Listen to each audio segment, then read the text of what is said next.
Hey, everybody. Thank you again for joining us for another edition of Never Go Against the Family. This is our UNI Family Business Center's podcast dedicated to family business issues. Today, I am excited and so grateful that we have one of the members of the Cathy family with us. Matthew Cathy is with us today from the Atlanta area, I'm assuming. And so grateful. As you know, Cathy is synonymous with Chick-fil-A, synonymous with chicken. And so grateful to have you with us, Matthew. I know that our family listeners really respect and are very knowledgeable about some of the things you guys do as a family and as a business. And so I know we're not going to talk too much about the secret sauce of the business today, but we are going to talk about kind of the family side of things, and specifically your kind of involvement, your upbringing into the family business. We kind of want to focus on some of these next gen issues as you can tell us as we go along here. But I know that your family has done a dynamite job of bringing the next and newest generation into the family. And it sounds like from our quick conversation on the front end that a big part of that was because of your grandfather's kind of vision, maybe if you would call it that. And so if you could start by just kind of giving us a little background on Chick-fil-A and on his kind of thought about it as far as being family owned. Absolutely. Yeah. So Chick-fil-A started at the Dorf House in Atlanta. It started out as a diner right across the street from a Ford manufacturing facility. And my granddad started that with his brother. Through all the money he had saved up after World War II, sold their only vehicle, and then started up a diner. And that was in 1946. And so between the Ford Motor Plant 24-hour shifts and I don't know, 4,000 employees to being right there located next to the Atlanta airport, having all the Delta employees, he just had a 24-hour diner that just for a long time did, really well. Is that why they ended up giving him the last car off the assembly line? I read that a couple weeks ago when I was researching for this. So Oh yeah. a big part of the customer base in those booths and tables was Ford assembly workers, huh? Oh Okay. yeah. Oh yeah. I mean, you would think it's completely obvious. You have these two employee bases right across the street and 24/7 on both of them. So you just so he opened up that diner and served the typical American diner in the 1946. So Sure. burgers, don't tell anybody. Yeah, burgers, Okay. steaks. You got eggs, breakfast items, all that kind of stuff. So he ran Okay. that for long before Chick-fil-A actually, Chick-fil-A's chicken sandwich and all of that kind of stuff. So he Sure. ran that for almost 20 years before the Chick-fil-A Oh, sandwich. really?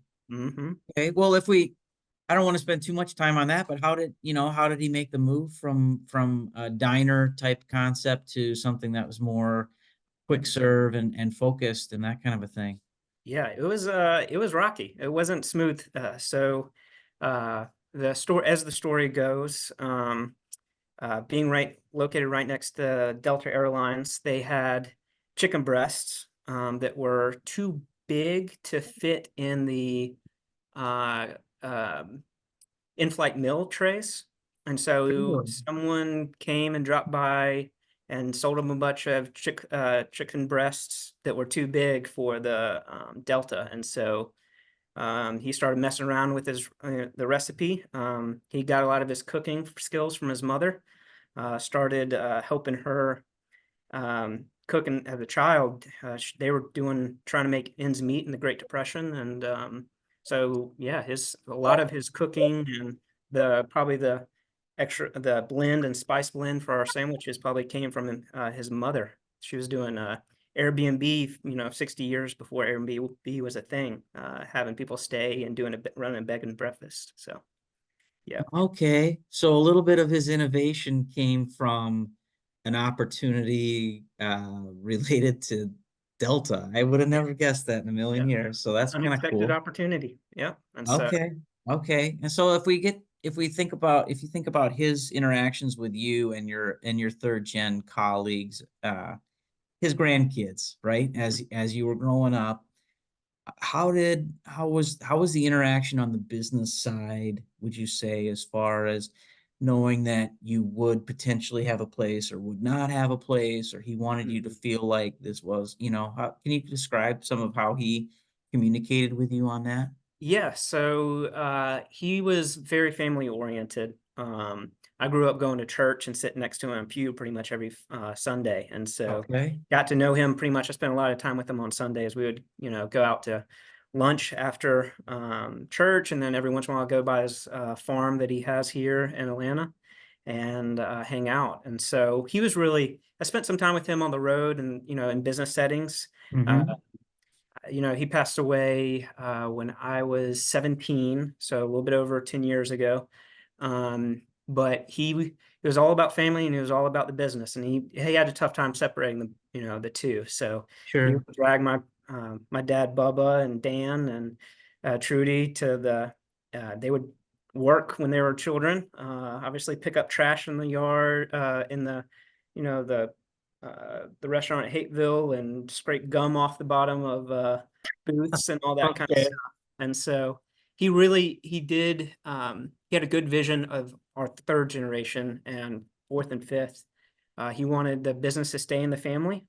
He had a couple of different opportunities to sell the business and sure, cash out, but he was in it for the long haul and making sure that it stayed a multi-generational business. So he did a lot of work and okay. intentionality around on that specifically. So Okay, so it sounds like he spent quite a bit of time with you guys as kids in conversation, and even just, you know, the passive getting you exposed, right? And knowing that this is a place for you. So if you could talk a little bit about your own background then, Matthew. I know, you're currently at one of your at a Cathy owned company, but can you talk a little bit about what Mhm. was expected of you between where you are now and when you were in that 17, 18-year-old range? Yeah, absolutely. So growing up, we it was a pretty normal childhood. My dad did take me to the office every once in a while and go on trips. And I really enjoyed that. I think from an Sure. early age, from as long as I can remember, sitting in his old office and seeing my granddad at work and all that good stuff. Mm-hmm. And then my dad would come home and talk about, his day and business discussions around the dinner table. So I remember when we had this crazy idea, or he thought it was he was pondering it over the dinner table. One of the ones that stuck out to me was this canopies and having kids in the drive-through taking orders. And he was talking about how the labor cost and these Okay. canopies were costing $250,000 a piece. And that's a house, and we're not really seeing the ROI. But I remember a little over 10 years ago, 15 years ago when we started doing that, and how just small decisions, things like that, have really affected and made Chick-fil-A what it is today. So, Yeah, sure, absolutely. but Okay, so lot of, it's always hard to separate business and family, obviously, in that regard, right? So you're getting that exposure. And so then I think you mentioned that, I'm sure maybe this isn't a requirement, but you went to college and also were asked to work elsewhere for a couple of years. Can you Mhm. describe that experience a little bit and what you would suggest to other next gens Yeah, absolutely. or So other families? yeah, I think one thing it was beneficial. We had something called the roles and responsibilities. So when we did graduate high school, in our senior year of high school, we did this structured program where we came into the office and sat down with some people at the family office and kind of talked through a couple of things and talked Mhm. about this roles and responsibilities we have with our last name. And so with that, we came kind of like ambassadors, and we got a very, very small salary just related to that. And I think one of the big things that helped me with my relationship with Chick-fil-A and all of that kind of stuff is we got benefits from it. Obviously, there's a lot of benefits from being an owner Sure. of a family business, but there's also that benefits didn't come without some responsibility. And so if you weight too much one way, where there's too much responsibility and not enough benefit, it's an unhealthy relationship I think young people can have with the business.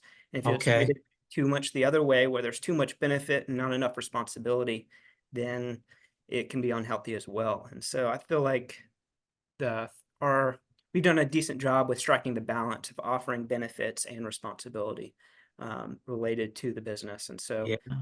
um, so that started at 18, and then went off to college, and then we're encouraged after college to spend 2 years working somewhere else. And so that's something that um, I think second generation specifically thought that was a really good benefit, is to make sure that when we're not always underneath the umbrella of Chick-fil-A, and Yep. that when we do come work with Chick-fil-A, that we have some outside experience to bring to the table. And so I think that's really benefited us. I think that's really highly encouraged in a lot of family businesses. Mhm. And for not everybody in the third generation, there's 12 of us in the third generation. Um, we spent a lot of time working other places, but now it looks like almost everybody has at least come back and working at Chick-fil-A or some of the foundation in some type of capacity. And Oh, so, cool. um, uh, yeah, so I think me, really, I initially wanted to be at site selection and be in the real estate department. So I got my real estate license on one summer from college, and then, but ended up getting involved here at Clayton Fixture. And so this is what I'm working at now, is related, as we call it, part of the Cathy Family Enterprise. Mhm. Um, but when I started here, it was my granddad, before he passed away, he owned 49% of this company back in the 1971. And so we are a millwork manufacturer, and we were big in helping when the Mauling of America happened, where Chick-fil-A really had its first growth curve. Uh, Okay. we helped build and install all the cabinets in malls. And so, um, and we've since the 70s. And so now we're about 110 employees, $30 million company. And it's just a very small piece of the Cathy family enterprise, but I get to be here and help lead the team. And it's a unique position to be a part owner of Chick-fil-A and be a part of the Cathy family, but to also be a vendor and have a business relationship with Chick-fil-A. And so Sure. it's been a good experience for me, for sure. And then you have obviously business relationships with Chick-fil-A Yeah. clients as well, right? So you got that. What Yes. what did you do for your 2-year stint outside the company? So that was technically outside of Oh, Chick-fil-A. okay. So Okay. I did blur some lines right there. Okay. So there were Okay. some people in the family that were like, "Hey, is that really outside Sure. Chick-fil-A?" But it has a separate ownership structure. There wasn't really family led here at Oh, the time okay. I joined. Um, when I did join, it was 51% owned by non-family, I mean, a non Hayward Crumley. So, Okay. and then Okay. only 49% owned by my father, who inherited it from granddad, right, from Truett. So Sure. So that okay. I I got did you skirt the lines on that. So I think, a little bit. yeah, A little bit, but I mean, not until very pretty recently, it was still majority owned by a third party then. correct. Okay. Oh wow. Okay. And so, I know we talked about how you were involved as a kid, but you mentioned it, this conversation at the dinner table all the Mhm. time and Yep. that one thing that you mentioned to me before we got on that I thought maybe you could repeat for our listeners is something that your grandfather said about if our business were ever to divide our family and what Yep. he would do in that regard and maybe what you then as family members took from that kind of Mhm. a directive from him. Yeah, absolutely. So, for as long as I can remember, we had this quote we would say as a family, and it came from Truett. Is um, yeah, if the company ever divided the family, he would rather sell the company than have a divided family. And so there's three branches.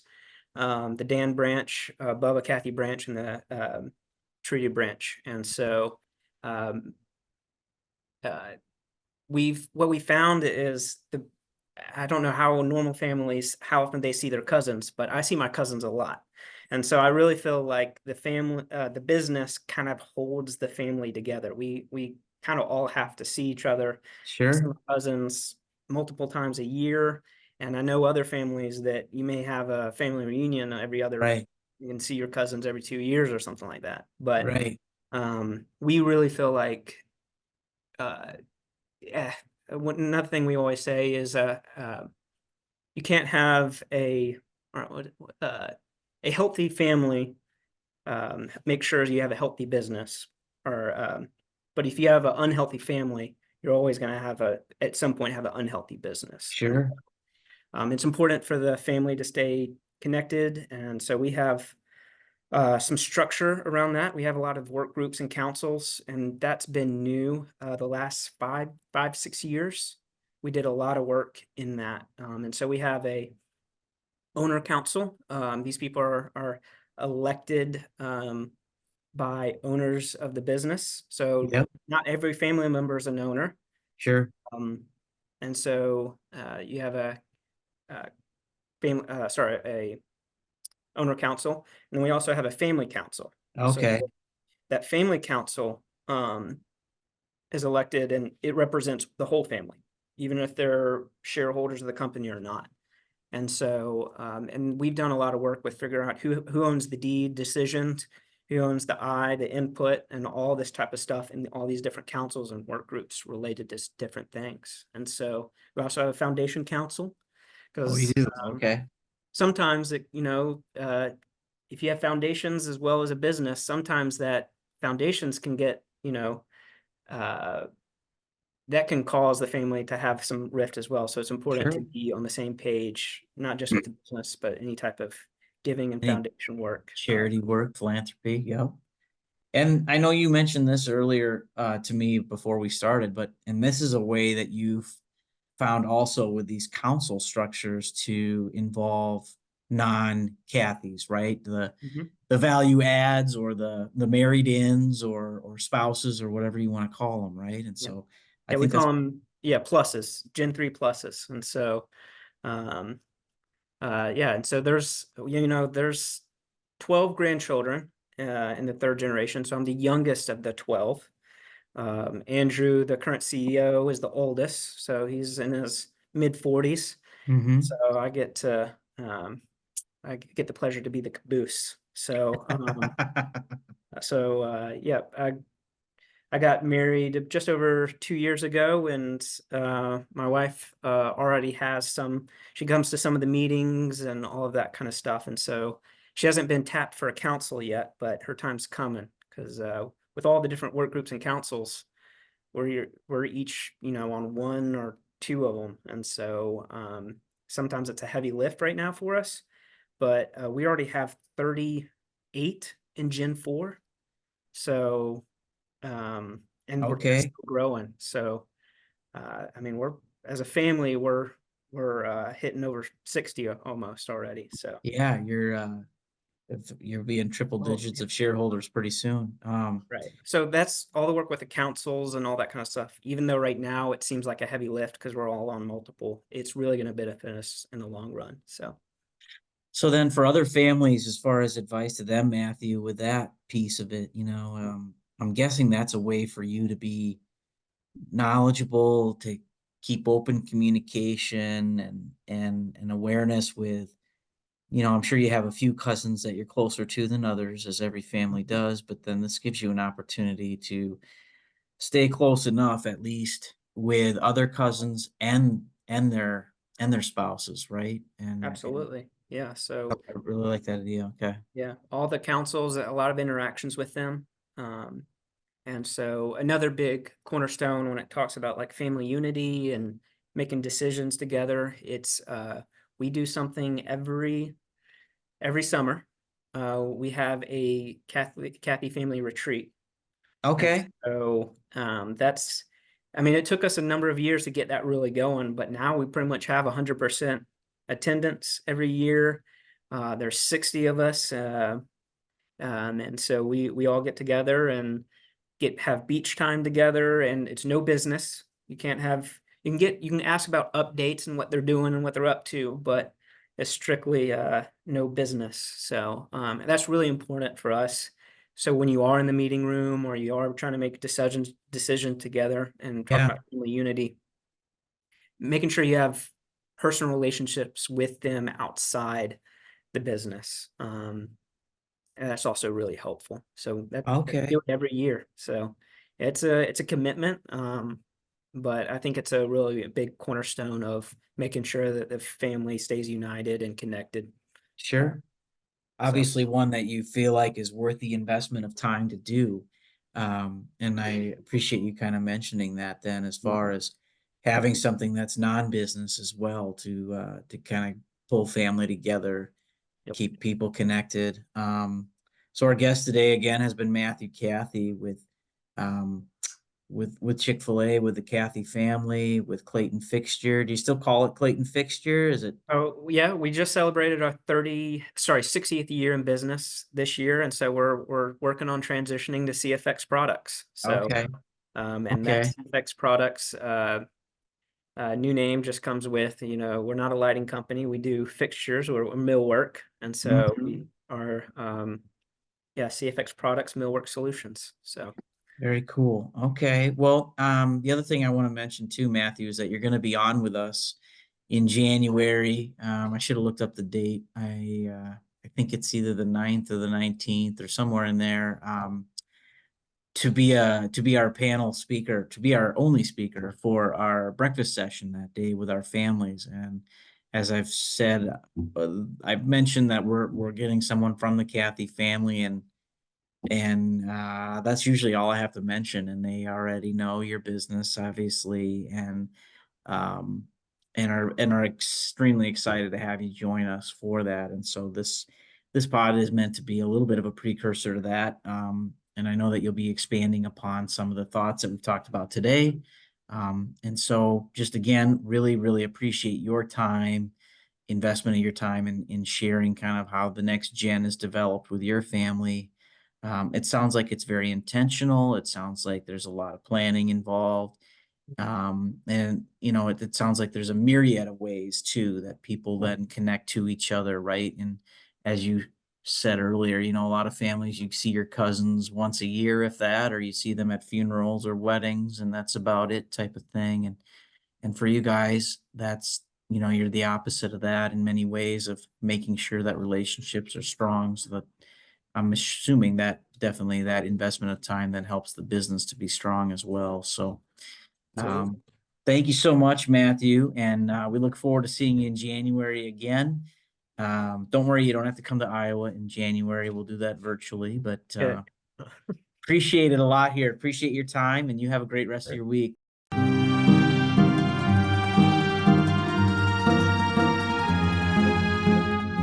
Thanks for listening to this episode of Never Go Against the Family, a podcast produced by the University of Northern Iowa Family Business Center.